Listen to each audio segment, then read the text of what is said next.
Hi friends, welcome to my channel. எல்லோரும் எப்படி இருக்கீங்க?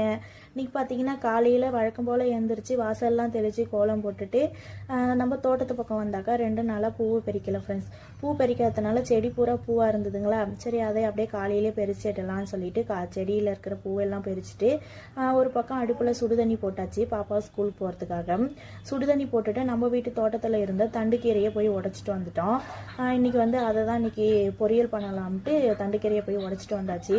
தண்டுக்கீரையை உடச்சிட்டு வந்து வச்சுட்டு நம்ம ஒரு பக்கம் சாப்பாடு சமைச்சு வடித்து விட்டாச்சு. சாப்பாடை வடித்து விட்டுட்டு நம்ம உடச்சிட்டு வந்த கீரையை நல்லா ஒரு கூட தண்ணியில் போட்டு நல்லா அலசி எடுத்துட்டேன்.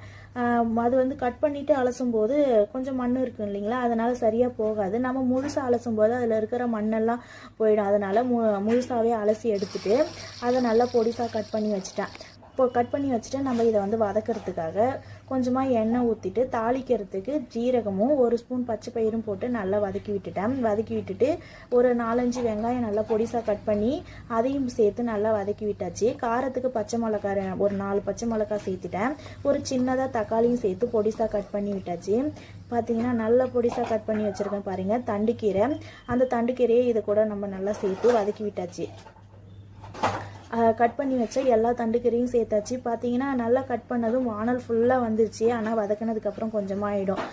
வதக்கினா கீரை நல்லா சுருண்டு வெந்து வந்துடுங்க இல்லைங்களா, அதனால் இது கூட நல்லா வதங்கினதுக்கப்புறம் கொஞ்சமாக உப்பு சேர்த்துக்கிட்டேன். ஏன்னா முன்னாடியே உப்பு சேர்த்தாக்கா நம்ம உப்பு அதிகமாகிடும். இந்த மாதிரி வதக்கினதுக்கப்புறம் உப்பு சேர்த்துட்டு தேங்காய் துருவல் சேர்த்து சூப்பராக நம்ம வீட்டில் தண்டுக்கீரை பொரியல் ரெடி ஆகிடுச்சு. உங்களுக்கு இந்த வீடியோ பிடிச்சிருந்தா மறக்காமல் லைக் பண்ணுங்கள், கமெண்ட் பண்ணுங்கள், ஷேர் பண்ணுங்கள். நம்மளுடைய சேனலை சப்ஸ்கிரைப் பண்ணாதவங்களாம் சப்ஸ்கிரைப் பண்ணி சப்போர்ட் பண்ணுங்கள். நம்ம நெக்ஸ்ட் வீடியோவில் பார்க்கலாம். பாய்.